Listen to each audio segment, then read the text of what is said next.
nhôm tay này vậy tayខ្លួនឯងមួយគឺយើងត្រូវតែជឿលើខ្លួនឯងមុននឹងយើងឲ្យគេជឿមកលើយើងហើយក៏អត់មានអីដែលយើងត្រូវ proof អ្នកណាទាំងអស់ក្រៅពីយើង proof ខ្លួនឯង you belong where you believe មានន័យថានៅពេលដែលអ្នកមានជំនឿអ្នកនឹងមានអារម្មណ៍ថាជាកន្លែងដែលអ្នកឈរ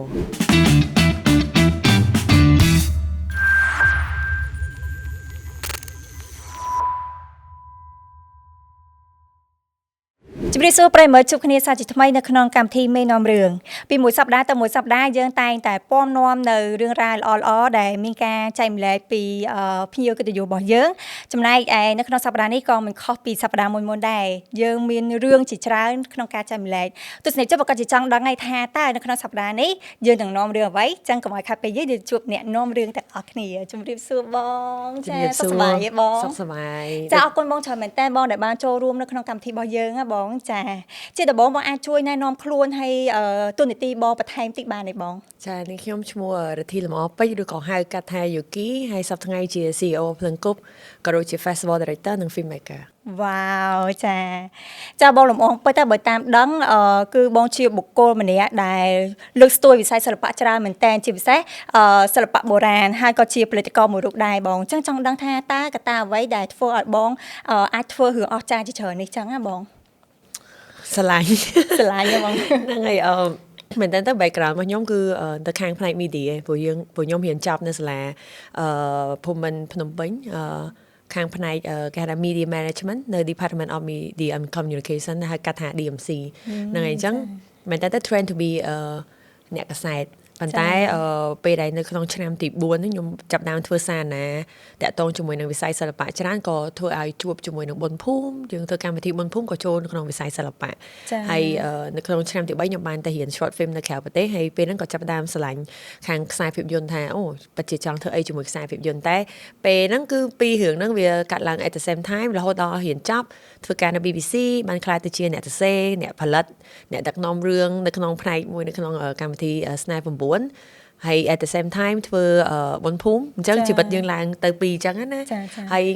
ចេះតែស្វែងរកឱកាសធ្វើអីដែលបញ្ចេញនៅក្តីស្រឡាញ់ព្រោះតាំងពីក្មេងមកអ្វីដែលខ្ញុំមានរូបភាពហ្នឹងគឺខ្ញុំចាំរូបភាពដែលម៉ាក់យាយនាំទៅមើលល្ខោនគាត់ចាក់ចម្រៀងហើយគាត់ចង់ខ្លាចជាអ្នកសិល្បៈហើយទៅអញ្ចឹងអារម្មណ៍ដែលយើងដិតដោតជាមួយនឹងការចាក់ដោតជាមួយនឹងសិល្បៈហ្នឹងមានច្រើនហើយពុករបស់ខ្ញុំផ្ទាល់ក៏គាត់នៅក្នុងខាងផ្នែកថតដែរអញ្ចឹងខ្ញុំគិតថាវាជាការជួបប្រសពគ្នាពីបរិយាកាសដែលយើងធំធាត់ឡើងហើយក៏ដូចជាចំណូលចិត្តហើយធ្វើអីឲ្យបណ្ដោយឲ្យផ្លូវជីវិតរបស់យើងដើរបណ្ដោយរាល់ថ្ងៃដែលមានជាគេថាស្ថាប័នផ្ទាល់ខ្លួនភ្លើងគប់ដែលជា collective community of creative people ចាបង good memory មែនតើបងចាចាំមានថាមានតាំងពីទៅទស្សនារបាំសិល្បៈមួយម៉ាក់យាយហើយមានប៉ាជាអ្នកថតរូបថតអីដែរចឹងបងចាំមានថាស្ដាប់បងរៀបរាប់ហ្នឹងគឺបងធ្វើច្រើនមែនតើបងអញ្ចឹងពេលដែលយើងធ្វើច្រើនអញ្ចឹងបងដែរមានអារម្មណ៍ថាសង្ស័យខ្លួនឯងថាតើយើងជានរណាឲ្យប្រកាសថាយើងចូលចិត្តអីឲ្យប្រកាសទេបងរាល់ពេលមកដល់លើដែរដល់លើខ្ញុំគិតថារាល់ពេលនៅពេលដែលធ្វើអីមួយព្រោះដោយសារខ្ញុំគិតថាអ្នកមួយចំនួនដែលគាត់កើតមកគាត់ដឹងថាខ្លួនឯងស្រឡាញ់អីធ្វើអីវាជាការសំណាងរបស់គាត់ដែលគាត់ដឹងថាគាត់កើតមកគាត់ចង់ច្រៀងគាត់ចង់ខ្លាចជាអ្នកសិល្បៈដែលឡែកខ្ញុំតាំងពីក្មេងមកក្តីសម័យរបស់ខ្ញុំវាដូររហូតតែកាលនៅក្មេងខ្ញុំចង់ខ្លាចជាបុរាណវិទូខ្ញុំចង់ទៅស្រាវជ្រាវប្រវត្តិសាស្ត្រខ្មែរទៅមើលរូបសំណាកឬអីចឹងហើយបន្ទាប់មកចង់ខ្លាចជាអ្នក interior design បន្ទាប់មកទៀតចង់ខ្លាចជាតារា model ហើយបានថតវីដេអូ model ខ្លួនឯងដែរអញ្ចឹងហើយបន្ទាប់មកចង់ខ្លាចជាអ្នកចម្រៀង and then បន្ទាប់មកបានដឹងថាអូក៏ប៉ុន្តែអត់ទេយើងស្រឡាញ់សិល្បៈ in general អញ្ចឹងសំណួរដែលសួរថាស្រឡាញ់អីអត់ប្រកបហ្នឹងគឺខ្ញុំមានរហូតដល់ឆ្នាំមានន័យថាខ្ញុំរៀនចប់ DMC 2014ក៏ចាប់ផ្ដើមធ្វើបុណ្យភូមិនៅឆ្នាំ2014ដូចគ្នា at the same time ក៏បាន build career ខ្លួនឯងជាមួយនឹង BBC នៅក្នុងផ្នែកដឹកនាំខ្សែភាពយន្តក៏ដូចជាការផលិតគេហៅចង្វាក់ផលិតកម្ម production ដែលភាសាអង់គ្លេសយើងហៅថា production ហ្នឹងគឺ2ឆ្នាំនៅ BBC ហ្នឹងអញ្ចឹង2ឆ្នាំនៅ BBC and ចាប់ផ្ដើមជាមួយបុណ្យភូមិពីគេថាការកសាងមហោស្រពសិល្បៈហ្នឹងជាមួយគ្នាអញ្ចឹងនៅពេលដែល2010 6នៅពេលដែលបុណ្យភូមិចាប់ដើម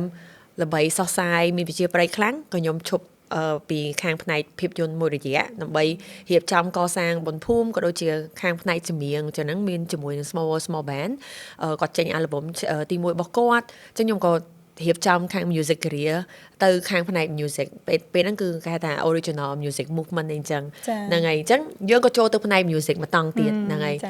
and then បានចាប់ដើមចូលទៅក្នុងផ្នែក directing commercial project មាន commercial មាន short film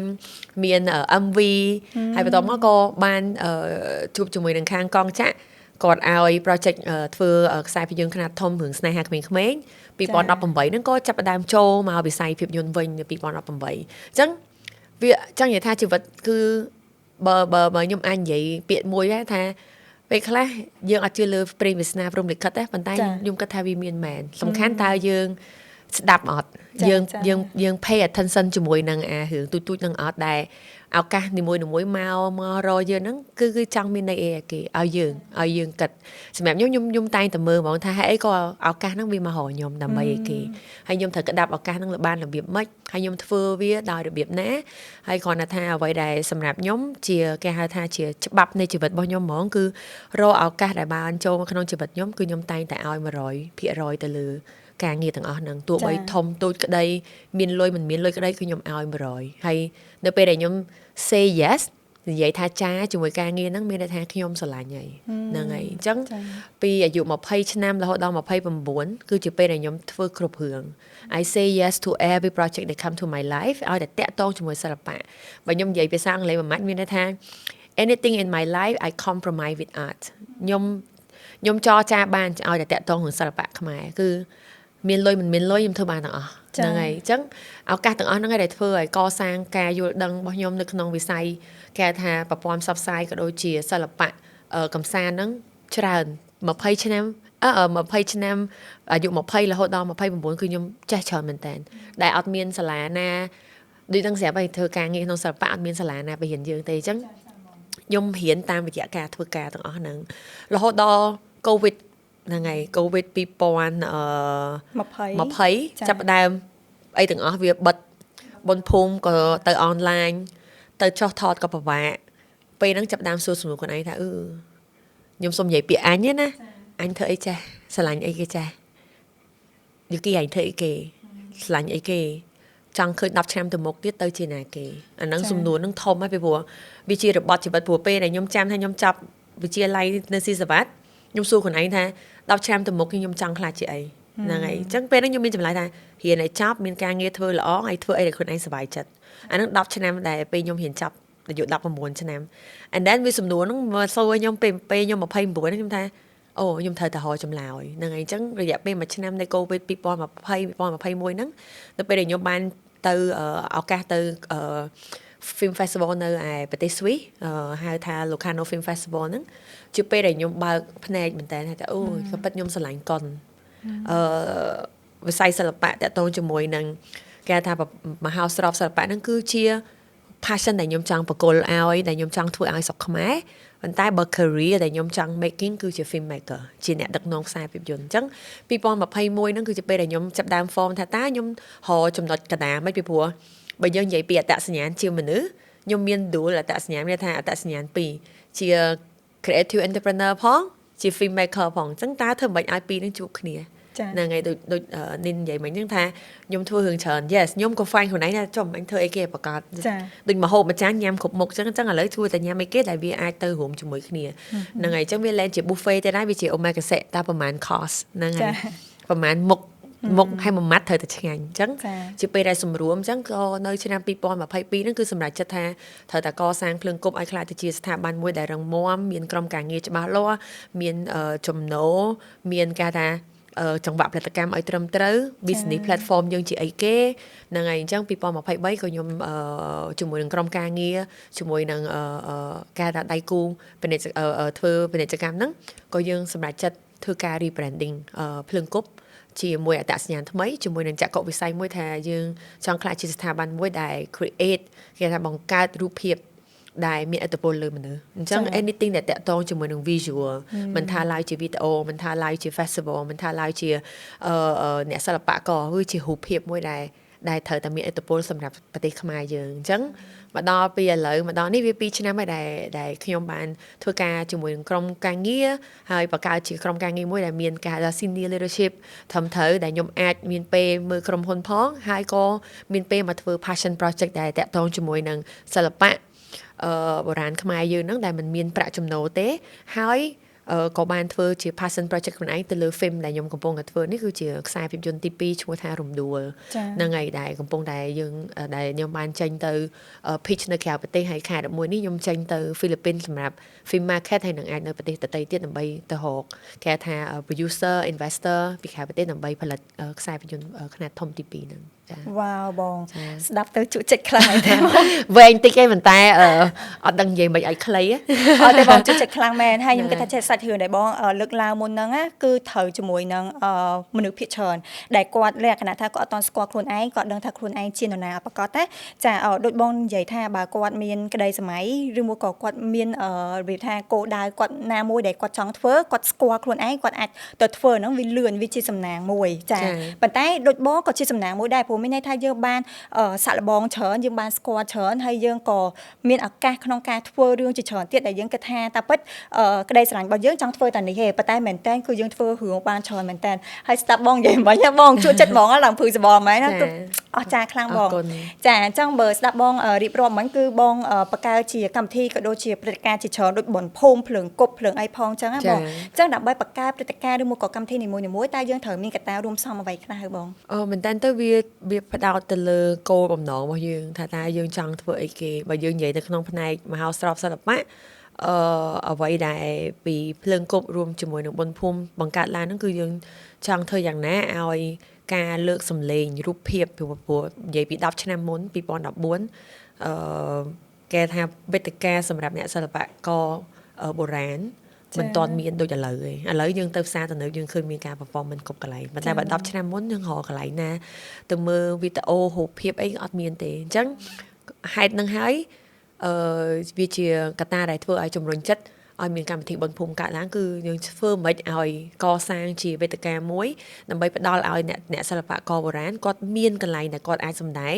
មាន platform មានន័យថាមានឱកាសក្នុងការបង្ហាញស្នាដៃរបស់គាត់ជាមួយនឹងគេថាមហាជននៅក្នុងពេលវេលាដែលស័ក្តិសមហើយមានកិត្តិយស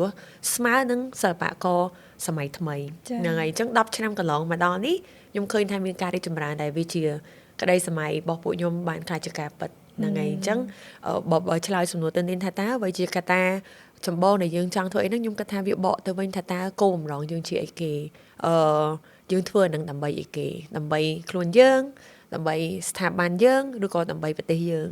ហើយដោយហេតុផលណាមួយក៏ដោយគឺសុទ្ធតែសំខាន់ទាំងអស់ហ្នឹងហើយអញ្ចឹងទី1គឺចក្ខុវិស័យ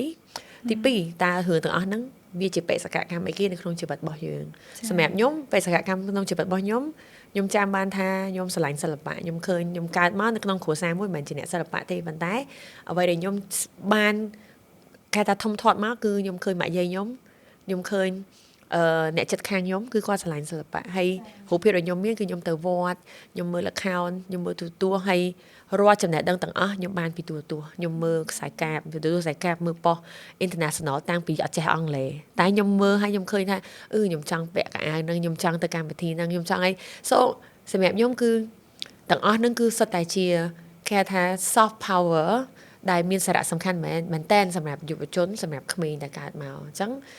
អានឹងជាចំណុចទី2គឺបេសកកម្មជីវិតហើយទី3គឺក្រុមការងារតើយើងធ្វើអាហ្នឹងជាមួយអ្នកណាគេសម្រាប់ខ្ញុំយើងអាចធ្វើម្នាក់ឯងក៏បានប៉ុន្តែបើយើងចង់ពាក្យខ្មែរមួយដែលខ្ញុំគិតថាវាត្រូវហើយវា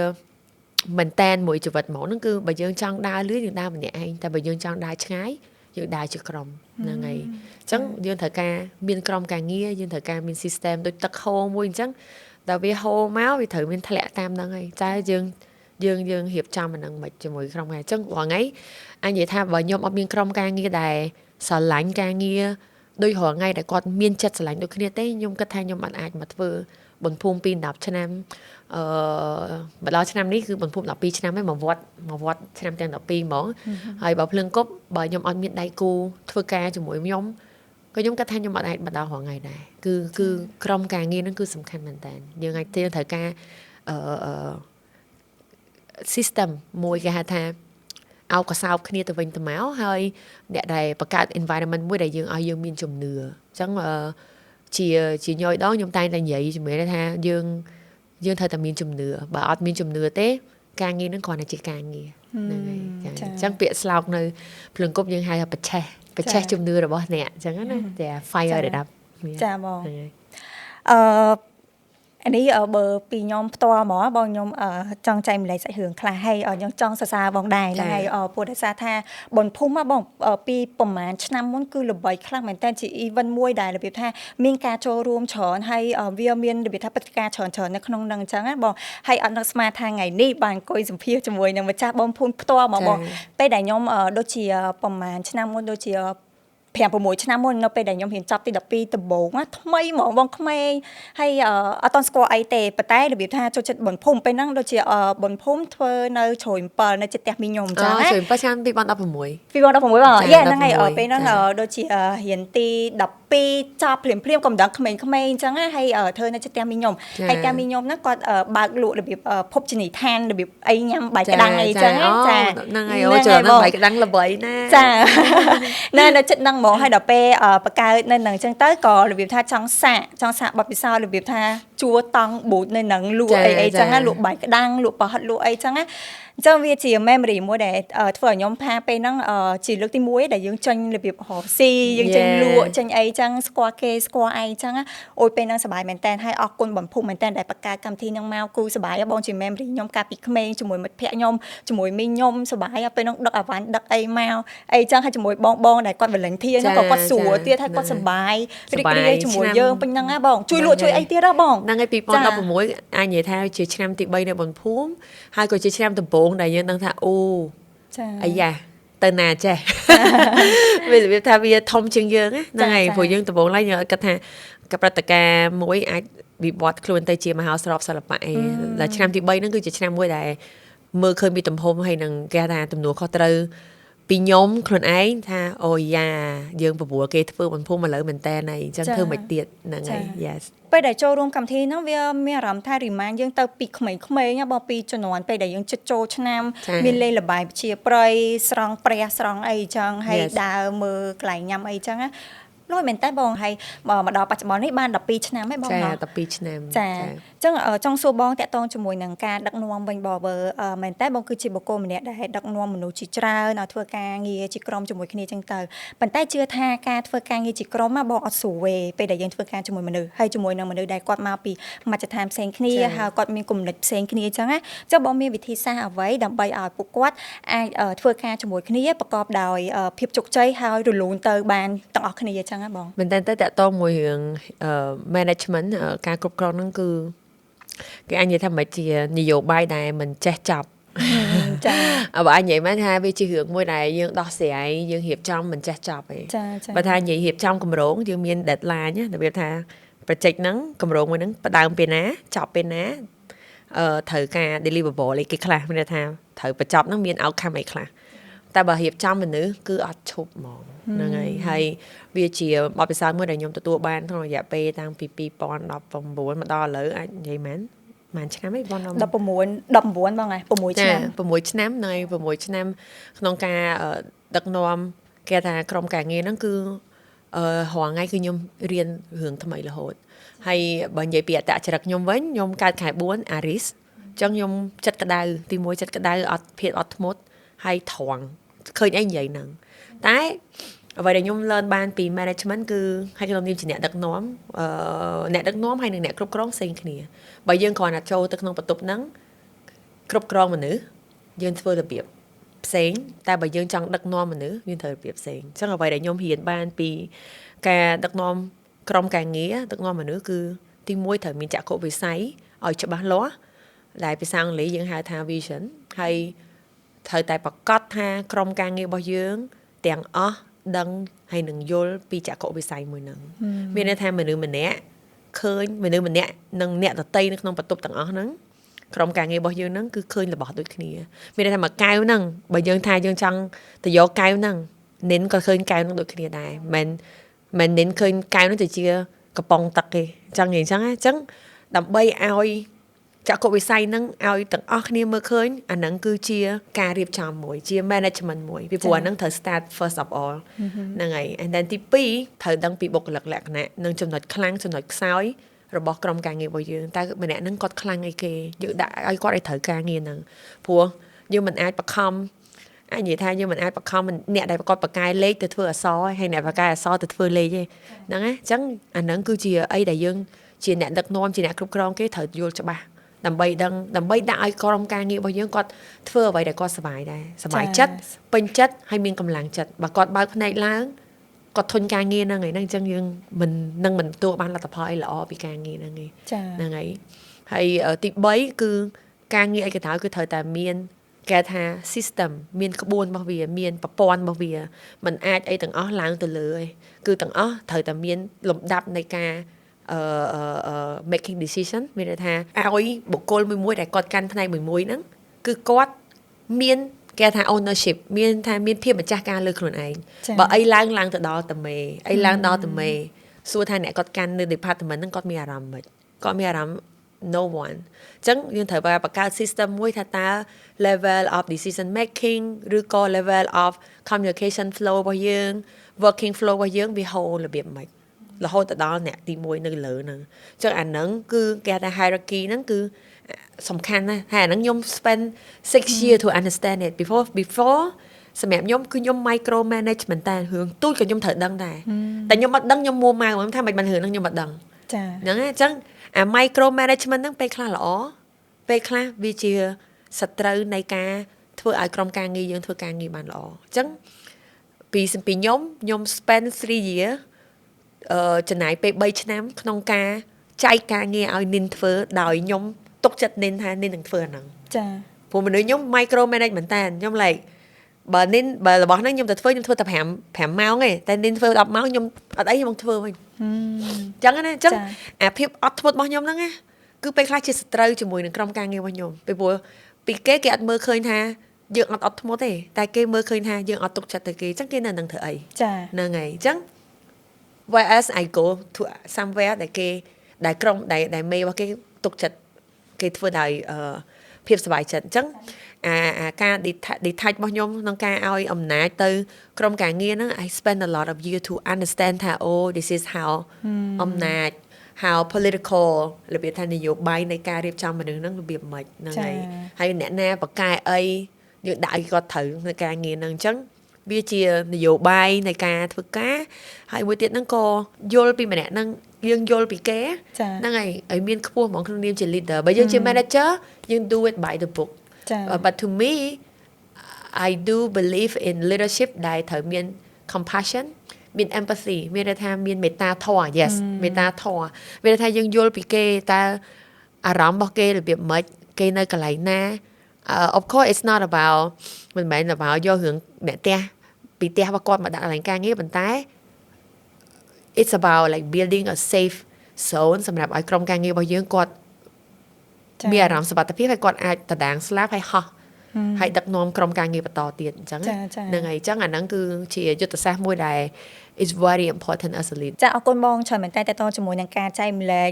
ជា leadership ទូទៅ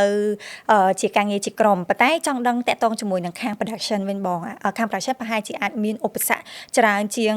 ការធ្វើការងារទូទៅយើងអញ្ចឹងណាបងអញ្ចឹងបងមានអីចែកម្លែកទេបងថនចំណុចហ្នឹងហើយមែនតើទៅ director ជាអ្នកដឹកនាំគេថាភាពយន្តឬក៏ project ហ្នឹងយើងហៅថា director ហ្មងទៅគឺវារៀងខុសប្លែកពីយើងជា manager និងជា leader នៅកន្លែងការងារហ្នឹងហើយដោយសារនៅក្នុងច្បាប់ផលិតកម្មទាំងមូលយើងមាន director យើងមាន camera department យើងមានខាង lighting department យើងមានខាង art department styling location all of the thing អញ្ចឹងហើយយើងត្រូវធ្វើការជាមួយនឹងបុគ្គលដែលសំខាន់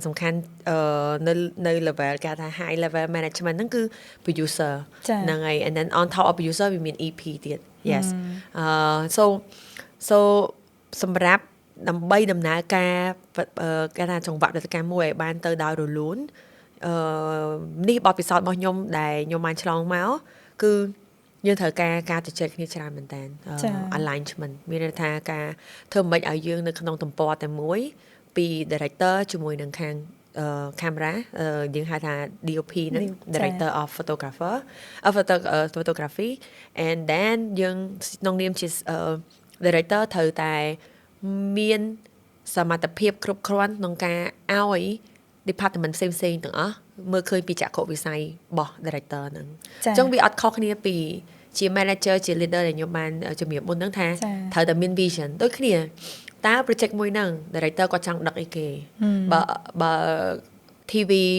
commercial មួយហ្នឹងតើ storyboard នៅទីណាហើយគ្រប់គ្នាមើល storyboard ហ្នឹងយល់អត់ art design ស្អីគេប្លង់ហ្នឹងមិនទីតាំងហ្នឹងយ៉ាងណាចង់បានអីគេអញ្ចឹងទាំងអស់ត្រូវតែមាន alignment ទាំងអស់ហ្នឹងហើយហើយ communication គឺសំខាន់ដើម្បីឲ្យយើងមាន alignment ជាមួយគ្នា and ទី3គឺគេហៅមិនការធ្វើការជាមួយអ្នកដែលយើងអាចយល់ចិត្តពីព្រោះគេមានពាក្យមួយណា it take a village to make one film មានន័យថាត្រូវការមនុស្សមកភូមិធ្វើតែវីដេអូមួយឯងគ្រប់ផ្នែកទាំងអស់ហ្នឹងហើយអញ្ចឹងតើក្នុងនាមជា director ត្រូវធ្វើអីគេមិនមែនយើងទៅសុកឃើញកាមេរ៉ាហ្នឹងថតប្លង់ហ្នឹងយើងអត់សប្បាយចិត្តយើងទៅដូរប្លង់លើកកាមេរ៉ាអត់ទេតែយើងត្រូវមានសមត្ថភាពគ្រប់គ្រាន់ក្នុងការទៅចែកជាមួយនឹង DOP ថាតើយើងចង់បានប្លង់នឹងរបៀបម៉េចយកពីណាអីគេជាចក្ខុវិស័យរបស់យើងតែពួកគាត់មើលយល់អត់ទៅខាង sound តើពេលហ្នឹងយើងចង់យកសម្លេងបែបម៉េចគេថតរបៀបម៉េចអាហ្នឹងយើងនិយាយពី production ឯងនៅ post production មួយទៀតដែលយើងធ្វើការជាមួយនឹងខាង post production unit មាន editor មាន colorist តើពណ៌ហ្នឹងយើងចង់ design ទៅជាអីគេយើង craft បែបម៉េចហើយយើងកាត់របៀបម៉េចយើង polish របៀបម៉េចអញ្ចឹងdirector គឺត្រូវច្បាស់មែនតើជាមួយ vision របស់យើងអាចទៅដល់ scope អាហ្នឹងក៏បានអត់អីមួយណាក៏បានតែមួយណាក៏បានហើយក្រុមការងារចាប់ហ្មងចាពីព្រោះយើងជាចំហមួយដែលសំខាន់មែនតើហើយក្នុងនឹងដែរគឺ producer គឺដើរតួសំខាន់ជាមួយនឹង director គឺដើម្បីអីដើម្បីឲ្យគេហៅថារាល់ចង្វាក់ផលិតកម្មទាំងអស់ដែលតាក់ទងជាមួយនឹងគេថា logistic anything outside of the creative producer គាត់ manage នឹងឲ្យ director ពីព្រោះ director ត្រូវតែ walk in the set just focusing on how to achieve that shot in this scene នៅក្នុងការថតរបស់យើង whereas producer got to be able to make sure that this is a safe environment ដែលយើង be able to do the job ចាអញ្ចឹងពីរនាក់ហ្នឹងគឺ love hate relationship ហ្មង director និង producer ហ្នឹងហើយអញ្ចឹងសំខាន់មែនតើក្នុងការយើងដឹង role របស់យើងហើយចំណុចមួយទៀតដែលខ្ញុំមើលឃើញមួយទៀតហ្នឹងគឺសំដីពីរោះពិសា on set អាហ្នឹងគឺជាបើអ្នកទាំងអស់គ្នាបើមើល set របស់ខ្ញុំគឺកម្រមានការស្រែកទៅស្រែកមកខឹងគ្នាឬក៏អីទោះបីខត់មួយកណ្ដាលគឺត្រជាក់ហើយសៀងសុកចិត្តទៅចែកគ្នាឲ្យច្រើនហើយអ្វីដែលខ្ញុំ learn មួយទៀតហ្នឹងគឺរឿង pre production កាលមុនខ្ញុំត្រឡប់ធ្វើការអី rush last minute ទៅ location scout art design rush ហើយហ្នឹងគឺខ្ញុំធ្វើឲ្យក្រុមការងារខ្ញុំវេទនាមួយខ្ញុំចាហ្នឹងហើយវេទនាហ្នឹងរបៀបម៉េចរបៀបនៅពេលដែលគាត់អត់ទទួលបានរូបភាពមួយច្បាស់លាស់គាត់រត់តាមយើងមាន high expectation យើងទាញទៅមកវាអាចនឹងធ្វើឲ្យមនុស្សហ្នឹង burn out អាហ្នឹងគឺជាឲ្យខ្ញុំ learn ហើយខ្ញុំ would never ever go back to that kind of situation again ដែលធ្វើឲ្យ team របស់ខ្ញុំគាត់suffer ដោយសារតែការងារ last minute ហ្នឹងហើយมันប្រកាសថាឥឡូវវាល្អ 100% ប៉ុន្តែវាជាអ្វីដែលខ្ញុំ aware ហើយកាត់បន្ថយការធ្វើការ last minute ហ្នឹងហើយពីព្រោះនៅពេលដែលយើងធ្វើឲ្យទាំងអស់គ្នាលេខទៅវាដូចយើងឲ្យទាំងអស់គ្នាជុលគ្នាអញ្ចឹងណាសូអានឹងអត់ល្អទេហ្នឹងហើយចាបងចាអញ្ចឹងសូមបកទៅ pre production តិចបងអញ្ចឹងធម្មតាដូចបងលើកឡើងមុននឹងអញ្ចឹងនៅពេលដែលយើងធ្វើការងារជាក្រុមច្រើនផ្នែកទៀតហើយធម្មតាយើងមានចក្ខុវិស័យឬមកក៏យើងមានគោលបំណងមួយចង់សម្រេចលទ្ធផលមួយនឹងឲ្យល្អហើយដូចក្នុងនាមបងជា director ផ្ទាល់បងប្រកាសជាចង់ឲ្យអ្វីដែលបងធ្វើនឹងវាល្អហើយទៅតាមអ្វីដែលបងចង់បានហើយប៉ុន្តែអាចថាផ្នែកខ្លះឬមួយក៏ក្រុមណាខ្លះដែលគាត់អត់ទាន់យល់ពីគោលបំណងរបស់យើងអញ្ចឹងទៅឬមកគាត់គិតថាធ្វើឲ្យទៅហើយឲ្យទៅហួចអញ្ចឹងទៅតើបងមានវិធីបែបណាក្នុងការ deal ឬមួយក៏ចរចាជាមួយគាត់ឲ្យគាត់របៀបថាធ្វើដល់ក្តីស្រឡាញ់ធ្វើមិនឲ្យលទ្ធផលនឹងវាបានល្អជោគជ័យទៅជាមួយគ្នាអញ្ចឹងណាហើយមួយទៀតតកតងជាមួយនឹង pre production ដូចបងនិយាយថាចេះក្នុង team បងគឺពីច្រើនអត់ឲ្យរបៀបថាមកតូចមកធំដាក់គ្នាឯងចឹងវិធីសាស្ត្របែបណាបងព្រោះធម្មតាខ្ញុំធ្លាប់លើថាឲ្យតែពេល production ចោះថតអីដឹងកាចហ្មងរោមួយថតធម្មតាអាចថាគាត់ហត់គាត់អីចឹងទៅអាចមានរបៀបថាសម្ដីធំតូចចឹងណាបងចាទៅសម្ដីធំតូចមុនចោះតាក់តងមួយ production ហ្នឹងវាអាចមានហើយខ្ញុំក៏ឆ្លប់ឆ្លងដែរតាំងពីខ្ញុំជា AD មកកាន់ស្បែកជើងឲ្យតួទៅ print កតាវាយ clap ក៏ time អីទាំងអស់ខ្ញុំ start ពីអាហ្នឹងទាំងអស់អញ្ចឹងយើងជួបសម្រាប់ខ្ញុំជួបផ្ទាល់ហើយរហូតដល់ខ្លួនឯងវិវត្តទៅជាអ្នកទៅសេអ្នកដឹកហើយក៏ជាផលិតករខ្លួនឯងទៀតខ្ញុំឃើញទាំងអស់ហ្នឹងហើយគ្រាន់តែថាវាជាជំរឿសទេតើយើងចង់បន្តអាហ្នឹងឬក៏អត់បើសម្រាប់ខ្ញុំអត់ឆ្លាញ់បរិយាកាសមួយដែលតានតឹងឯងពីព្រោះការងារត្រូវតែសុបាយហ្នឹងហើយជាពិសេសការចោះថតត្រូវតែយើងនៅក្នុងពិភពលោកមួយដែលយើងចង់នៅឧទាហរណ៍យើងកំពុងថតអីដែលតាក់ទងជាមួយនឹងឧទាហរណ៍ for example Golden Land សវណ្ណភូមិ MV សវណ្ណភូមិដែលនិយាយពីមហានគរស្រុកខ្មែរដ៏អស្ចារ្យមានចម្លាក់មានប្រពៃណីហើយយើងទៅជួបគ្នា on set environment ហ្នឹងខ្ញុំគិតថាយើងកំពុងក្បត់មួយខ្លួនឯងយើងកំពុងថតនៅមុខអង្គរវត្តហើយយើងសរសេរជេរគ្នាមិនកើតសម្រាប់ខ្ញុំមិនមែនជាជំរឿសខ្ញុំទេអញ្ចឹងអ្វីដែលខ្ញុំតែងតែធ្វើជាមួយក្រុមការងារគឺខ្ញុំតែងតែមានគេហៅថា grounded talk ជាមួយក្រុមការងារថាតើ project នេះយើងធ្វើដើម្បីអីគេហើយថ្ងៃនេះយើងថតអីគេហើយយើងទាំងអស់គ្នាបានបំពេញតួនាទីនឹងមានសារៈសំខាន់អីខ្លះសម្រាប់ project មួយហ្នឹងអញ្ចឹងខ្ញុំទៅចែកជាមួយពួកគាត់ហ្មងថា project នេះយើងធ្វើសម្រាប់1 2 3 4 5បងនៅក្នុងផ្នែកនេះគឺបងសំខាន់នៅកន្លែងនេះបងសំខាន់កន្លែងនេះពីព្រោះ everyone នៅក្នុង production ធំតូចក្តីនៅមុខកាមេរ៉ាសំខាន់ទាំងអស់អត់អាចបាត់អ្នកណាមួយទេសូម្បីតែយើងនិយាយថា runner អូការងារគាត់គ្រាន់តែរត់អវ៉ាន់ទៅមកអត់សំខាន់ no អត់ runner អ្នកណាលើកអវ៉ាន់អត់ runner អ្នកណារត់នេះរត់នោះខ្ញុំធ្លាប់កាន់ស្បែកជើងឲ្យតួខ្ញុំដឹងថា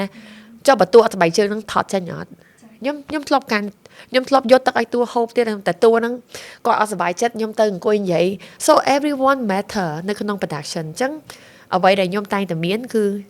ខ្ញុំចង់ឲ្យក្រុមការងារខ្ញុំបានតួអារម្មណ៍មួយថាគាត់ជា part of the project គាត់ជាផ្នែកមួយនៃគម្រោងហ្នឹងមិនមែនតែ director ម្នាក់ឬក៏តារាម្នាក់សម្រាប់បទហ្នឹងឬក៏ commercial ហ្នឹងសម្រាប់ brand មួយហ្នឹងយើងធ្វើឲ្យតែប៉ុណ្្នឹងឯង but it's our ស្នាដៃមានន័យថាវាជាស្នាដៃរួមគ្នារបស់យើងហើយសម្រាប់ខ្ញុំអាចនិយាយថាខ្ញុំតែងតែរើស project ណាដែលវាមានន័យសម្រាប់ខ្ញុំដែរ rather than just យើងគ្រាន់តែធ្វើហ្នឹងឯណាហ្នឹងវាជាជំរឿសដែរអញ្ចឹងតាក់ទងរឿងសម្ដីតូចសម្ដីធំគឺវាជាជំរឿសទេយើងអាចឲ្យមានមិនឲ្យមានវាជាជំរឿសរបស់យើងសម្រាប់ខ្ញុំជ្រើសរើសនឹងអត់ហើយបើសិនជាវាកើតឡើងដោយយថាហេតុណាមួយគឺយើងតែងតែមានវិធីសាស្ត្រទៅនិយាយដើម្បីយើងកុំឲ្យវាទៅវែងឆ្ងាយជាងហ្នឹងពីព្រោះអាហ្នឹងគឺជា rule number 1 ហ្មងគឺអត់មាន drama on set ទេសម្រាប់ set របស់ Yuki លំអពេជ្រហ្នឹងហើយអាហ្នឹងទី1 and then បកដល់រឿង pre production តែគាត់ធ្វើបែបណាដើម្បីឲ្យធ្វើការងារជាក្រុមឲ្យគាត់យល់ពីចក្ខុវិស័យរបស់យើងចឹងហ្នឹងហើយគឺបើឲ្យវាទៅតាម project ដែរបើវិញជា project commercial យើងត្រូវមាន storyboard ឲ្យច្បាស់លាស់ PPM របស់យើងហ្នឹងគឺត្រូវតែមានអីច្បាស់ហ្មងថាតើផ្នែកនីមួយៗគាត់ត្រូវ deliver អីគេ briefing session របស់យើងត្រូវតែច្បាស់ហើយ pre production របស់យើងគឺត្រូវតែមានពេលគ្រប់គ្រាន់ដើម្បីឲ្យគេថាចម្ងល់ទាំង line ហ្នឹងត្រូវបានស្រាយមុនថ្ងៃថតហ្នឹងហើយហើយបើសិនជាវាជាការថត narrative មានន័យថាថតជាបែបភាពយន្តគឺត្រូវតែពួកគាត់ដឹងថាតើ journey របស់ character របស់យើងនៅទីតាំងនេះយើងចង់ deliver អីគេពីព្រោះឈុតឆាកនីមួយៗនៅក្នុង scene របស់យើងមួយយើងតែងតែដឹងថាតើ scene ហ្នឹងយើងចង់បានអារម្មណ៍អីគេពីតួពីព្រោះតួគាត់ជាអ្នកដែល project character ហ្នឹងនៅក្នុង scene ហ្នឹងអញ្ចឹង narrative ហើយនិង commercial the approach is so different ហ្នឹងហើយ and ទៅដល់ concert ឧទាហរណ៍នៅក្នុង production concert តើ moment យើងចង់ deliver អីគេផ្នែកណាមួយកាន់អីគេ responsible អីគេគឺត្រូវតែច្បាស់តែម្ដង otherwise ការគ្នាច្រើនសំខ្លោចអញ្ចឹងសំខ្លោចដោយសារអត់ដឹងថាអ្នកណាធ្វើអីអញ្ចឹងវាត្រូវតែច្បាស់ថា role របស់គាត់ធ្វើអីហើយ pre production ហ្នឹងគឺត្រូវតែ clear ថាគាត់ត្រូវ deliver អីគេបាយថ្ងៃណា and director ហ្នឹងគឺត្រូវតែ making sure ថា everyone know where to go and where to start how to finish it ហ្នឹងហើយអញ្ចឹងអាហ្នឹងគឺបកមកវិញគឺជា alignment ហើយនឹងការជជែកគ្នាចាអញ្ចឹងcommunication matter yes បង thank you បងចាតើតងជាមួយនឹងពេល on set ហ្នឹងហើយនេះខ្ញុំចែកម្លែកបទពិសោធន៍ខ្ញុំតិចបងមានបទពិសោធន៍ជាសាច់រឿងចាខ្ញុំអាចថាខ្ញុំក្មេងចំនួនក្រោយចោះពេលខ្ញុំនៅពីក្មេងបងខ្ញុំមើលbehind the scene ឈុតក្រោយៗទៅពេលដែលយើងលេងសាច់រឿងមើលសាច់រឿងអីចឹងណាខ្ញុំឃើញ set គេសប្បាយមែនរបៀបសើចលេងអីចឹងរបៀបថតខុសថតអីក៏គេនៅតែសប្បាយបរិយាកាសសប្បាយចឹងណាហើយមួយទៀតបើយើងដាក់តួយើងជាទស្សនិកជនពេលដែលយើងមើលរឿងណាដែលវាល្អមើលរឿងណាដែលវាសប្បាយធ្វើឲ្យយើងមានអារម្មណ៍សប្បាយមើលហើយយើងចងចាំយើងរីករាយនៅក្នុងហ្នឹងប៉ុន្តែដល់ពេលមែនតើអ្នកដែលគេផលិតហ្នឹងវាជួបបញ្ហាច្រើនវា suffer នៅក្នុងនោះឆ្លោះគ្នាអីនៅក្នុង set ហ្នឹងអីចឹងណាដល់អញ្ចឹងសម្រាប់ខ្ញុំធ្លាប់ថតរឿងបានខ្លះៗខ្ញុំធ្លាប់រៀនអញ្ចឹងថាថតអញ្ចឹងណារបៀបថាពេលក្នុង set ចេះឆ្ងល់ថាហេតុអីម្នាក់នៅក្នុង set ហ្នឹងកាត់មែនរបៀបអញ្ចឹងពេលយើងសួរអីចឹងទៅរបៀបគាត់របៀប search ឲ្យយើងអញ្ចឹងយើងរបៀបយើងក្មេង innocent ណាមកយើងរៀងឆាប់ភ័យអញ្ចឹងណាមកហើយចឹងកាត់ឆែហើយពេលហ្នឹងខ្ញុំធ្វើ AD ដែរអញ្ចឹង AD ធម្មតាតែសួររឿងម៉ោងបងអើយអាឡែស៊ីបងសួរដល់គេស្ដីឲ្យហីរបៀបអញ្ចឹងបើខ្ញុំចេះគេថាអូបើយើងបកកើតតែពេចបើក្នុង set យើងគេថាយើងផ្ដល់ភាពសប្បាយរីករាយទៅគេហើយអញ្ចឹងយើងគួរតែអ្នកដែលផលិតទៅមិនថាក្រុមណាឬមួយក៏ផ្នែកណាមួយគួរតែគាត់មានរបៀបថាផ្លូវចិត្តមួយល្អសប្បាយរីករាយជាមួយនឹងការងារហ្នឹងណាអញ្ចឹងវាធ្វើឲ្យល្អទៅទាំងអស់គ្នាហើយវិស័យរបស់យើងក៏កាន់តែរីកចម្រើនទៅតាមនឹងដែរចាបងអញ្ចឹងចាប់អារម្មណ៍បងជា director ដែរហើយជាមនុស្សស្រីទេបងបើតាមខ្ញុំមើលឃើញកម្រមាន director ស្រីហ៎បងអញ្ចឹងអ្វីជាឧបសគ្គសម្រាប់បងជាក្នុងនាមជា director អញ្ចឹងហ៎បងពីដំបូង yes យើងដើរចូលទៅក្នុង set សតាបរោះវាជា challenge មួយដែរពីព្រោះការមើលឃើញការរបៀបរបបនៃការជជែកគ្នាពីដើមឡើយហើយយើងអាយុក្មេងទៀតខ្ញុំចាំថាខ្ញុំ walk into the set as a director លើកទី1ហ្មងពេលនៅស្នេហ៍9ហ្នឹងអាយុ23ហ្នឹងហើយ19 20គត់ហ្នឹងហើយ19ខ្ញុំចាប់ DMC and then 20ខ្ញុំបានខ្ញុំធ្វើការបាន8ខែក៏បានកាន់ project ខ្លួនឯងនឹងអាយុ20ខ្ញុំ on the first set ហ្នឹងហើយរបៀបថាយើងគេឲ្យយើង fly solo to experience ទទួលយកបទពិសោធន៍ក្នុងនាមជាអ្នកដឹកនាំអញ្ចឹងណាហ្នឹងហើយអញ្ចឹងភ័យហ្មងព្រោះសិតតែងាកទៅអត់មានស្រីគ្នាយើងសិតតែប្រុសកាមេរ៉ាAD អីយើងត្រូវការនិយាយមួយប្រុសហើយបើសម្រាប់ខ្ញុំផ្ទាល់ខ្ញុំអត់សូវមានតំណែងតំណងល្អមួយប្រុសទេដោយសារខ្ញុំកើតមកនៅក្នុងគ្រួសារមួយសិតតែមនុស្សស្រីប៉ាម៉ាក់ខ្ញុំគឺគាត់លែងលះគ្នាតាំងពីប្អូនខ្ញុំនៅក្នុងពោះម៉ាក់ម៉ាម៉េះអញ្ចឹងខ្ញុំអត់ដែរមានតំណែងតំណងជាមួយរបៀបថាទទួលបានក្តីស្រឡាញ់ពីឪពុក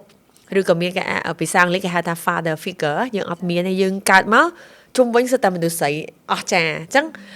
យើងអត់សូវមានការជជែកឲ្យមិត្តភ័ក្តិសិតតែស្រីទាំងអស់ទៀតហ្នឹងហើយបើមានមិត្តភ័ក្តិប្រុសក៏មិត្តភ័ក្តិ gay ដែររបៀបអញ្ចឹងយើងអត់ដែរមាន like best friend ប្រុសអីយើងជជែកគ្នាអញ្ចឹងមនុស្សស្រីមនុស្សប្រុស of course មានការជជែកគ្នាខុសគ្នាចរិតកាយវិការយើងខុសគ្នាសម្រាប់ខ្ញុំ fine ខ្ញុំឃើញថាខ្ញុំពិបាកនឹងនិយាយជាមួយប្រុសមែនតើហើយដូចខ្ញុំបានជំរាបពីមុនអញ្ចឹងថាក្នុងនាមជា director យើងត្រូវការជជែកគ្នាច្រើនណាត្រូវនឹងការ express មានន័យថាអារម្មណ៍របស់យើងទទួលបាននៅ set ហ្នឹងយើងចង់បានអីគេអញ្ចឹងពេលខ្លះយើងអត់ទាន់សម្រាប់ខ្ញុំអត់ទាន់រកភាសានិយាយមួយឲ្យត្រូវណាអញ្ចឹងខ្ញុំចំណាយពេលវេលាច្រើនឆ្នាំដែរដើម្បី understand ថាតើទៅពេលនិយាយមួយកាមេរ៉ាមែននិយាយរបៀបម៉េចនិយាយមួយខាង art designer របៀបម៉េចនិយាយមួយAD ដែលជាប្រុសហ្នឹងនិយាយរបៀបម៉េចព្រោះស្រីយើងមានភាសានិយាយដូចគ្នា right ហ្នឹងហើយអញ្ចឹងនេះគឺជា challenge ទី1ដែលខ្ញុំគិតថាវា it's just about nature challenge ទី2ការមើលឃើញក្នុងនាមជា director ស្រីហើយខ្ញុំជឿថាមិនមែនតែនៅស្រុកខ្មែរគឺសូម្បីតែនៅគេថា international scene ក៏មានដែរគឺ female gaze មានន័យថាការមើលឃើញរបស់ស្រីយើងហើយនឹងមនុស្សប្រុស of course យើងមើលឃើញរបស់ខុសគ្នាហ្នឹងហើយរបៀបថាយើងមើលឃើញ long shot ម្នាក់នឹងយំដកដង្ហើម it's a beautiful shot ប៉ុន្តែអាចបរោះគាត់ចូលចិត្តអីលឿនជាងហ្នឹងតែវាអត់មានខុសត្រូវទេវា just how you see it right អញ្ចឹងអាទាំងអស់ហ្នឹងវាជា challenge មួយដែលយើងត្រូវធ្វើម៉េចឲ្យក្រុមការងាររបស់យើងទទួលបាននឹងមើលឃើញដែលយើងចង់មើលឃើញអញ្ចឹងដូចឧទាហរណ៍ខ្ញុំចូលទៅ set project commercial លើកទី1ខ្ញុំចង់បានប្លង់មួយដែលរបៀបថាពី1ទៅ2អញ្ចឹងហើយខ្ញុំចង់បានប្លង់ហ្នឹង and then my DP like បងគេដែរយកប្លង់អញ្ចឹងឯងខ្ញុំថា why គេមិនដែរថតអញ្ចឹងឯងអញ្ចឹង យើងត្រូវតែធ្វើម៉េចឲ្យគាត់យល់ពីយើងវិញមិនមែនគាត់ខុសទេតែគ្រាន់តែគាត់មើលអត់ទាន់ឃើញអីយើងមើលអញ្ចឹងម្ដងជាពីរដងនៅពេលដែលយើងចាប់ដើមវិវត្តការជជែករបស់យើងគេថាស្វែងរកវិធីសាស្ត្រនឹងនិយាយរបស់យើងធ្វើម៉េចឲ្យគេស្គាល់ចក្ខុវិស័យរបស់យើងអានឹងគឺជាចំណុចដែលយើងត្រូវមិនមែនពឹងទៅគេយើងត្រូវពឹងលើខ្លួនឯងដែរអញ្ចឹងឥឡូវនេះក្រុមការងារដែលជាពិសេសដូច DP ខាង Art Design ដែលគាត់ធ្លាប់ធ្វើការមួយខ្ញុំគាត់ដឹងថាអូ style បងយូគីគាត់ជួយចិត្តអញ្ចឹងគាត់ detail ខ្ញុំសូម្បីតែអាវ៉ាន់មួយលើតុមកថាមានកៅហ្នឹងអញ្ចឹងខ្ញុំឃើញថាវាទៅហើយខ្ញុំត្រូវតែដកនិយាយទៅវា detail ហ្មងខ្ញុំរាប់ step បើប្លង់ហ្នឹងត្រូវថា3 step វាត្រូវ3 step so very very precise and very specific អញ្ចឹងណាពណ៌ and I really love color pattern អញ្ចឹង and my prop it had to be like very specific ចឹងវាមានតម្រូវការច្រើនដែរហ្នឹងវាមិនមួយថ្ងៃធ្វើការមួយគ្នាយើងយល់ចិត្តគ្នាយើងត្រូវការកសាងតំណែងហ្នឹងចឹងមកខ្ញុំនិយាយពីមុនចឹងថាវាត្រូវការមនុស្សមួយភូមិពាក្យថាមួយភូមិគឺភូមិនៅមួយគ្នាមិនភូមិដាច់ដライពីគ្នាទេយើងត្រូវការកសាងតំណែងហ្នឹងអញ្ចឹងអាហ្នឹងគឺជា challenge ដែលខ្ញុំគិតថា in general អ្នកណាក៏ដូចអ្នកណាដូចជួបគ្នាដែរគ្រាន់តែថាយើងជាមនុស្សស្រីយើងមានគេថា double standard មួយគឺយើងត្រូវតែ be able to be strong to បង្ហាញទៅកាន់បរិបរោះហ្នឹងហើយthe more ដែលយើងមានសម្លេងមនុស្សស្រីក្នុង set ច្រើនវាធ្វើឲ្យអា energy ហ្នឹង balance ដែរគេហៅថាយើងយ៉ាងអញ្ចឹងណាវាមិនមែនក្តៅរហូតក៏វាមិនមែនទន់រហូតតែវាត្រូវមានភាពទន់ភាពគេថាដូចពិភពលោកយើងចឹងវាត្រូវមានព្រះអាទិត្យហើយនឹងព្រះច័ន្ទចឹងណាត្រូវមានថ្ងៃមានយប់វាត្រូវតែមានការតរយៈភាពនឹងចូលគ្នាវាមិនមែនតែសងខាងចឹងទេហើយតែ so far មកក្នុង my career ខ្ញុំទៅអត់ដែរបានជួបគេថាមិន abuse ពីក្រុមការងារអត់មានទេគ្រាន់តែថាការអត់តន់យល់ពីចក្ខុវិស័យវាមានទៅតាមដំណើរ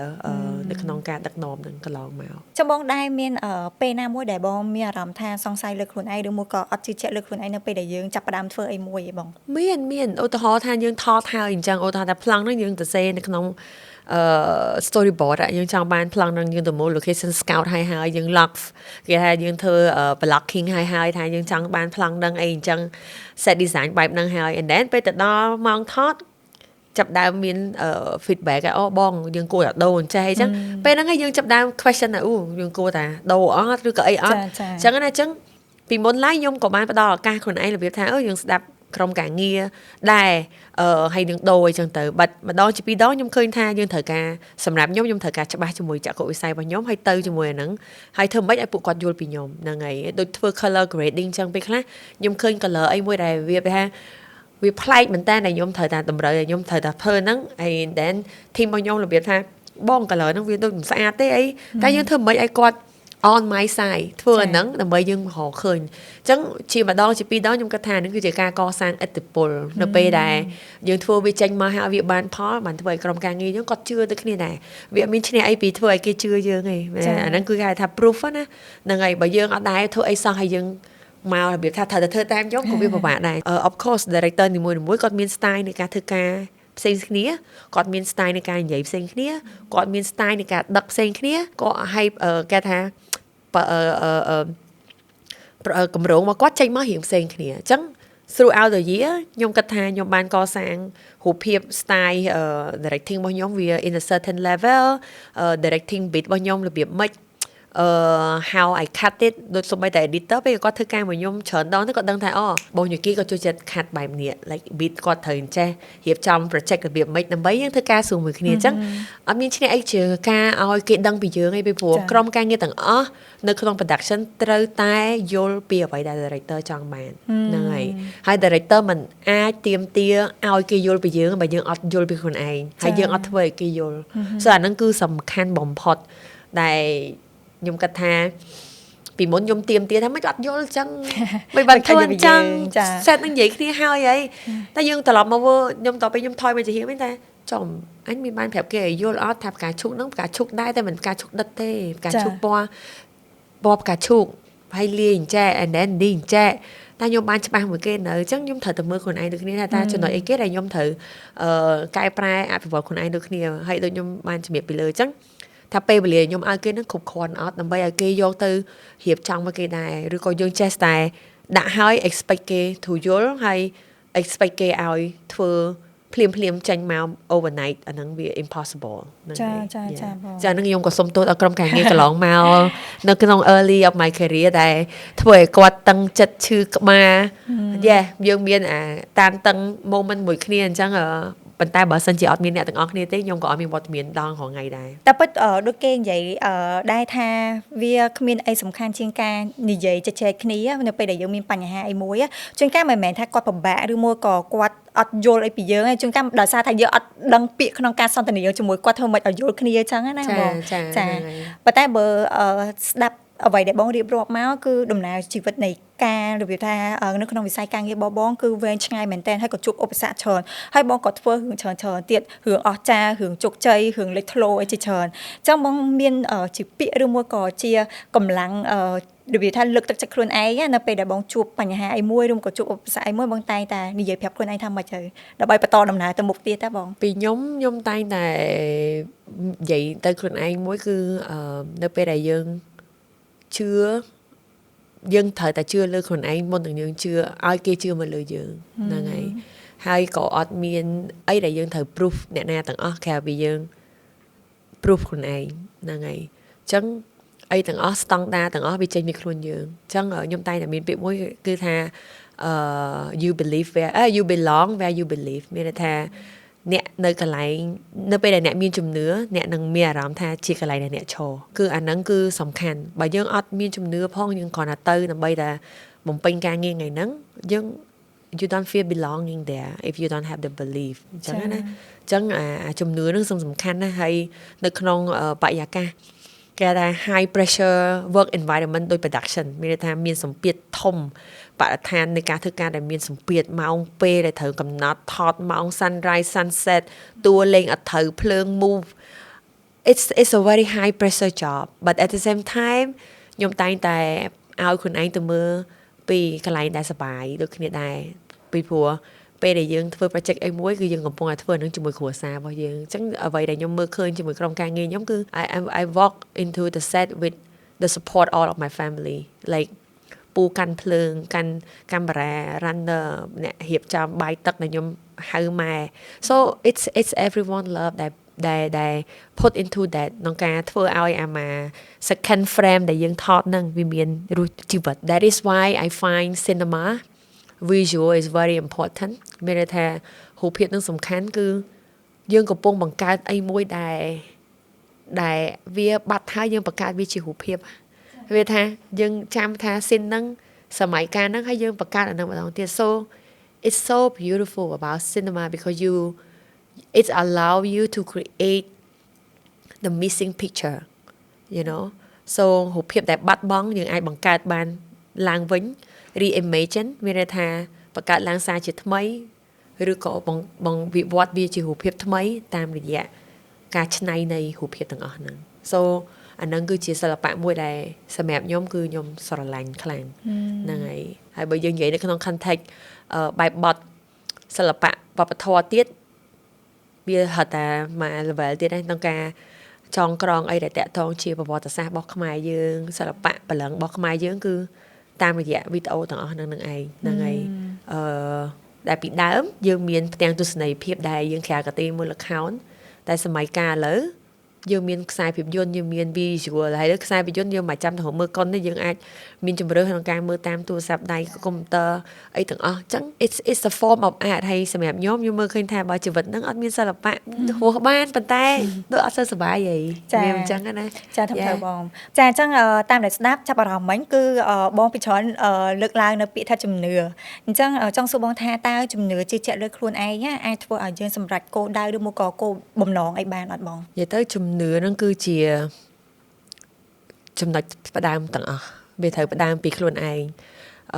បើយើងអត់មានជំនឿផងតើយើងមានកម្លាំងណាទៅធ្វើអីកម្លាំងរាងកាយរបស់យើងរាល់ថ្ងៃគឺវាបដោតរឿងមួយដែលមនុស្សខុសពីសភាវៈផ្សេងៗនៅលើโลกនេះគឺគេថា emotion គេថាសម្បញ្ញៈរបស់យើងអាសតិរបស់យើងហ្នឹងណាគឺយើងមានemotional intelligence ហ្នឹងលើសពីខ្ញុំអត់ហ៊ាននិយាយថាលើសទេប៉ុន្តែខ្ញុំគិតថាវា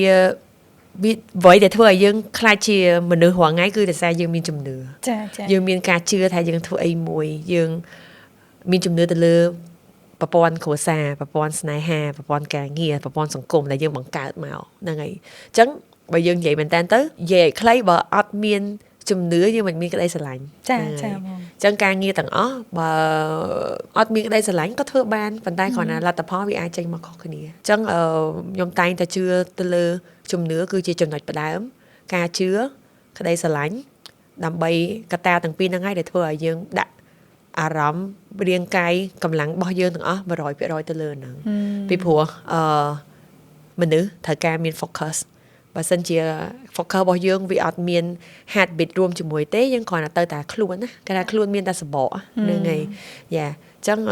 nhom tay tàn vậy ai cục khi này này nhom score cái đôi chia tôi sẽ cái chôn tầng nó cứ vì tay tại đang bị dương khluôn ai dương ai ai nè tờ tây nơi chung bên khluôn dương tờ tua ba là làm môi tham miền sập tập hiệp ở làm môi này thưa tới miền cầm láng á đó tại vì tranh bị khluôn dương này bao dương còn ai ọt chưa thay phải tranh nắng là cha miền tầm lái phong bị trong càng nghe dương miền làm được cái này dương thời ca miền ất tiệp lừa quạt nơi bên đây dương ban bằng hàng dương miền chùm nứa lừa phải check nên thay phải check nên thưa tới tầm bảy nè tôi bây giờ còn mở so phải check cái nào như thế nhưng thưa tới tầm bảy ai client dương sờ bài chặt hay dương ban ở nè che đó là dương chưa đây bà dương tên vậy phò trong càng nghe nhưng còn tôi mà làm được cái này đây chẳng có mà thời ca tầm bảy còn nắng mà tập chọc càng nghe chẳng tới chẳng to me it all start with yourself ដើម្បីឲ្យក្រុមការងាររបស់យើងទទួលបានអារម្មណ៍ភាពជាម្ចាស់ការដូចគ្នាដែរហ្នឹងហើយ Yeah so អាហ្នឹងគឺជាគោលចំហទី1ហើយខ្ញុំតែងតែប្រាប់ទៅគ្រប់គ្នាទៅគ្នាគឺធ្វើអីដែលខ្លួនឯងស្រឡាញ់ហ្នឹងហើយយើងមានកត្តាច្រើនក្នុងការជ្រើសរើសអីដែលយើងចង់ធ្វើក្នុងជីវិតហ្នឹងតែសួរថាយើងមានពេលវេលាណាដែលយើងចាយទៅធ្វើអ្វីដែលយើងអត់ស្រឡាញ់ពេលខ្លះវាអាចជាស្ថានភាពដែលធ្វើឲ្យយើងជ្រើសរើសធ្វើអីមួយដើម្បីតែកាពះចា and it's okay អត់មានខុសទេប៉ុន្តែ at the same time តែយើងសល់ពេលវេលាណាដើម្បីយើងធ្វើអ្វីដែលយើងស្រឡាញ់អញ្ចឹងខ្ញុំគិតថាវាត្រូវតែមានទាំងពីរហ្នឹងយើងត្រូវតែមានចំហឈរដើម្បីយើងរស់រានមានជីវិតយើងអាចកាពះយើងកពេញបេះដូងយើងកពេញហ្នឹងហើយមិនអាចគ្រាន់តែបំពេញតែកាពះតែបេះដូងយើងប្រហោងហ្នឹងហើយត្រូវការក្តីស្រឡាញ់ក្នុងហ្នឹងដែរចាពិសេសខ្លាំងមែនតើបងចុះបងមានជាពាក្យមានសារអីលើកទឹកចិត្តទៅកាន់យុវវ័យជាពិសេសយុវវ័យស្រីៗដែលគាត់មានក្តីសម័យប៉ុន្តែគាត់នៅសង្ស័យខ្លួនឯងចឹងឬមួយក៏បញ្ហាណាមួយដែលគាត់គិតថាអត់ទាន់បានសម្រេចចាបងមានជាសារអីលើកទឹកចិត្តគាត់ទេបងសាររបស់ខ្ញុំចង់ប្រាប់ថាបើយើងមានចម្ងល់មានសំណួរខ្លួនឯងសួរទៅកុំអត់សួរចាកុំខ្លាចនឹងសួរអ្វីដែលខ្ញុំខ្លាចបំផុតគឺនៅពេលដែលយើងអត់មានសំណួរសោះអាហ្នឹងបានពិបាកនៅពេលដែលយើងអត់មានសំណួរសោះមានន័យថាយើងកំពុងបដ ாய் ឲ្យវាចេះតែទៅហើយណាហ្នឹងហើយដូចចកអញ្ចឹងតែបដ ாய் តាមទឹកណាសួរថាចកដែរសួរថាខ្ញុំមិនដែរដល់ណាតែទឹកហូរដល់ណាវាទៅហ្នឹងចឹងអញ្ចឹងយើងកុំបដ ாய் ខ្លួនឯងអត់ដឹងទិសតំបន់ទិសដល់ត្រើយកន្លែងណាយើងធ្វើជាចកដូចគ្នាដែលបណ្ដែតអត់លិចប៉ុន្តែមានគោលដៅថាយើងឈប់នៅកន្លែងណាសម្រាប់នៅកន្លែងណាអញ្ចឹងយើងសួរទៅថាឥឡូវយើងធ្វើអីគេយើងចង់បានអីគេ the more you ask the better you understand about yourself ណាស់តែយើងអត់សួរហ្នឹងហើយទៅពេលដែលយើងមានតែភាពស្ងប់ស្ងាត់ silent ណាស្ងប់ស្ងាត់ផ្លូវចិត្តផ្សេងស្ងប់ស្ងាត់អត់សួរខ្លួនឯងហ្នឹងមានន័យថាយើងអត់ខ្វល់ពីខ្លួនឯងសោះចាមកទៅអាហ្នឹងវាទៅអីគេផ្សេងហើយហ្នឹងហើយអញ្ចឹងពីខ្ញុំទាំងស្រីទាំងប្រុសអត់កំណត់តែជាស្រីទេប៉ុន្តែពិសេសសម្រាប់បងប្អូននារីគឺកុំឲ្យដាក់ខ្លួនឯងទៅលើបរិបទមួយថាដោយសារខ្ញុំជាកូនស្រីខ្ញុំអាចធ្វើបានតែប៉ុណ្្នេះចាហើយខ្ញុំនិយាយពាក្យហ្នឹងក៏មិនមានន័យថាយើងជាមនុស្សស្រីយើងចង់ទៅលើកដីដូចមនុស្សប្រុសទេមិនមែនទេពិភពលោកធម្មជាតិបង្កើតយើងមកគឺមានចំណុចខ្លាំងផ្សេងគ្នាចាយើងប្រហែលជាមិនអាចមានកម្លាំងខ្លាំងដូចមនុស្សប្រុសទេប៉ុន្តែយើងមានកម្លាំងខ្លាំងនឹងទ្រាំអត់ធ្មត់ឆ្លាតវៃផ្សេងខុសពីមនុស្សប្រុសដែលហ្នឹងគឺជាចំណុចខ្លាំងចំណុចខ្សោយរបស់ភេទទាំងពីរហ្នឹងហើយអញ្ចឹងសម្រាប់ខ្ញុំមិនដែលទាមទារថាប្រុសនិងស្រីត្រូវតែដូចគ្នាទេទាំងពីរនាក់ពិភពលោកបង្កើតយើងមកគឺមានចំណុចខ្លាំងចំណុចខ្សោយរៀងខ្លួនដើម្បីឲ្យទាំងអស់រស់នៅមួយគ្នាបានលើពិភពលោកហ្នឹងហើយទី2សួរឲ្យចម្លើយខ្លួនឯងហើយយកទៅធ្វើត្រូវតែមានសកម្មភាពបើអត់សកម្មភាពទេអ្នកនឹងមិនរកផ្លូវឃើញទេ ចឹងកុំបដៅខ្លួនឯងឲ្យនៅមួយកន្លែងត្រូវតែអង្គើដើរចេញពីផ្ទះទៅធ្វើបើអត់ទាន់ដឹងឲ្យខ្លួនឯងស្រឡាញ់អីទៅ volunteer ជួយសង្គមផ្ដល់ឲ្យសង្គមផ្ដល់ឲ្យមនុស្សដែលគាត់អត់មានគេថាអត់មានឱកាស ចា volunteer do internship just do and you will see ថា dot នឹងវានឹង connect somewhere ដូចខ្ញុំ start បនភូមិដំបូងខ្ញុំអត់ដឹងថាហើយអីបានពិភពលោកធម្មជាតិនឹងឲ្យខ្ញុំស្គាល់ performance art ទេ until now នៅពេលដែលខ្ញុំដឹក project ទាំងអស់ it's all related to art I know better about Khmer performance. I know about artists. I know about the feeling. And that's where I get from បនភូមិ And it's very simple as that. តែបើសួរថាអូទៅធ្វើបនភូមិដើម្បីមកក្លាយជា director អត់ដែរមានរូបភាពនឹងទេប៉ុន្តែវាជា dot មួយដែលយើងសន្សំអញ្ចឹងក្នុងជីវិតយើងត្រូវការសន្សំបន្ទុកវិជ្ជមានហ្នឹងហើយត្រូវតែបូករាល់ថ្ងៃតិចជាច្រើនត្រូវតែបូកកុំឲ្យខ្លួនឯងបូក0ណាបូក1បូក2ត្រូវតែបូករាល់ថ្ងៃអញ្ចឹងអាហ្នឹងគឺសំខាន់ហើយទី3បើគ្រួសារយើងគាត់មិនយល់ពីយើងត្រូវធ្វើឲ្យគាត់យល់អញ្ចឹងខ្ញុំឃើញយុវជនមួយចំនួនគាត់តែងតែស្ដីបន្ទោសនឹងទាមទារថាអូខ្ញុំនៅគ្រួសារមួយតែពិបាកម៉ាក់ប៉ាគាត់ហាមឃាត់បើខ្ញុំជាឪពុកម្ដាយរបស់គាត់បើខ្ញុំអត់យល់ពីកូនខ្ញុំចង់ធ្វើអីផងខ្ញុំក៏បារម្ភដូចគ្នាដែរឪពុកណាម្ដាយណាដែលមិនបារម្ភពីកូនធ្វើអត់អញ្ចឹងអ្វីដែលគាត់ធ្វើទាំងអស់វាគ្រាន់តែចេញពីជ្រុងមួយដែលគាត់អត់យល់ថាកូនគាត់ចង់ខ្លាចជាអីអញ្ចឹងទូនាទីយើងជាកូនត្រូវឲ្យគាត់ដឹងថាអានេះជាអីដែលយើងចង់ធ្វើហើយយើងត្រូវឲ្យសកម្មភាពរបស់យើងបង្ហាញជារូបភាពដែរមិនមែនគ្រាន់តែនិយាយតែពីមាត់ទេខ្ញុំអាចនិយាយថា10ឆ្នាំតម្រាំតែម៉ាក់ខ្ញុំយល់ថាអីដែលខ្ញុំធ្វើនឹងជារាល់ថ្ងៃហ្នឹងហើយខ្ញុំ10ឆ្នាំខ្ញុំអត់ជ្រើសរើសឆ្លោះមួយគាត់ទេប៉ុន្តែខ្ញុំជ្រើសរើសយកវិជ្ជាបាយមួយបង្ហាញគាត់បង្ហាញដោយភាពអត់ធ្មត់បំផុតបង្ហាញដោយភាពដោយក្តីស្រឡាញ់បំផុតទៅឲ្យគាត់ហើយឪពុកម្ដាយណាក៏គាត់ស្រឡាញ់កូនហើយចង់ឲ្យគាត់កូនគាត់មានអនាគតដូចគ្នាដែរអញ្ចឹងអាហ្នឹងគឺចំណុចមួយទៀតហើយចំណុចចុងក្រោយគឺសង្គមពីខ្ញុំទៅគឺខ្ញុំចង់ផ្ដាំឲ្យយុវជនរបស់យើងទាំងអស់គ្នាថាកម្ពុជាជាប្រទេសមួយដែលទូចមែនប៉ុន្តែមានសក្តានុភាពមែនតើកម្ពុជាត្រូវការយើងទាំងអស់គ្នាគ្រប់វិស័យទាំងអស់មិនមែនតែវិស័យសិល្បៈទេគ្រប់វិស័យទាំងអស់គឺកម្ពុជាត្រូវការយុវជនរបស់យើងរួមគ្នាកសាងប្រទេសនេះឲ្យទៅថ្ងៃអនាគតមួយដែរយើងចង់បានអញ្ចឹងអនាគតរបស់កម្ពុជាអាស្រ័យលើយើងឯងមិនមានអ្នកណាគេឲ្យយើងទេកិត្តិយសរបស់ស្រុកខ្មែរមិនមែនកំណត់ដោយប្រាសាទអង្គរវត្តដោយដូនតារបស់យើងឯងដូនតារបស់យើងគាត់បានធ្វើអីឲ្យយើងមានមោទនភាពឯងវាដល់ពេលដែលយើងត្រូវបង្ហាញវិញថានេះតែសារតែដូនតាខ្ញុំអញ្ចឹងឥឡូវខ្ញុំបង្កើតប្រទេសខ្ញុំកសាងប្រទេសខ្ញុំបែបនេះអញ្ចឹងអ្នកបន្តវេនគឺយើងទាំងអស់គ្នាអ្នកកាន់គប់ភ្លើងហ្នឹងភ្លើងគប់ហ្នឹងគឺជាយើងបច្ចេកជំនឿឲ្យធ្វើសម្រាប់ស្រុកខ្មែរសម្រាប់យើងសម្រាប់គ្រួសារហើយសម្រាប់ខ្លួនឯងស្រឡាញ់ខ្លួនឯងច្រើនថែរក្សាសុខភាពហើយធ្វើអីដែលខ្លួនឯងស្រឡាញ់ចាវ៉ាវពិសេសមានន័យខ្លាំងមែនតើបងឥឡូវជាឱកាសមួយបងអូមកថាបើបងមាន3ចំណុចឬមកក៏មាន3ពាក្យដើម្បីទៅសើខ្លួនឯងហើយអរគុណខ្លួនឯងទៅកាន់លំអពេជ្រតើបងនឹងនិយាយពាក្យអីខ្ញុំនឹងនិយាយពាក្យថាអរគុណដែលលំអពេជ្រអត់ដែរបោះបង់ក្បាលរឹងហើយតែងតែមានអ្នកនៅអ្វីដែលខ្លួនឯងចង់ធ្វើអញ្ចឹងអរគុណខ្លួនឯងដែលក្លាហាននឹងរស់បង្ហាញជាខ្លួនឯងមកដល់ថ្ងៃហ្នឹងចាហើយអរគុណរាល់កំហុសទាំងអស់ដែលបានសាងមកដើម្បីបង្កើតទៅជាលំអពេជ្ររាល់ថ្ងៃដែលតែងតែវិវត្តខ្លួនឯងពីមួយស្រទាប់ទៅមួយស្រទាប់ចាអរគុណបងដូចគ្នាបងអរគុណបងច្រើនមែនតើហើយអរគុណដែលបងចំណាយពេលវេលាសម្រាប់ចូលរួមកម្មវិធីចែកម្លែកបទពិសោធន៍ទទួលបានកម្លាំងចិត្តហើយកម្លាំងជំរុញចិត្តពីពាក្យពេចន៍ដែលបងនិយាយមិញហ្នឹងគឺច្រើនខ្លាំងមែនតើបងហើយខ្ញុំជឿថាក្តីសម័យរបស់មនុស្សម្នាក់ៗវាមានខុសៗគ្នាហើយការសម្រាប់ក្តីសម័យក៏វាផ្សេងគ្នាដែរទៅតាមការខិតខំប្រឹងប្រែងរបស់មនុស្សម្នាក់ៗប៉ុន្តែបើយើងមានជំនឿជឿជាក់លើខ្លួនឯងហើយយើងខំប្រឹងធ្វើវាដូចបងនិយាយចឹងពេលខ្លះបើយើងអង្គុយតែមួយកន្លែងយើងអត់ដឹងថាយើងចូលចិត្តអីទេតោះតែយើងទៅធ្វើឲ្យច្រើនបើយើងដឹងថាតើយើងជាអ្នកគេអត់ប្រកាសចា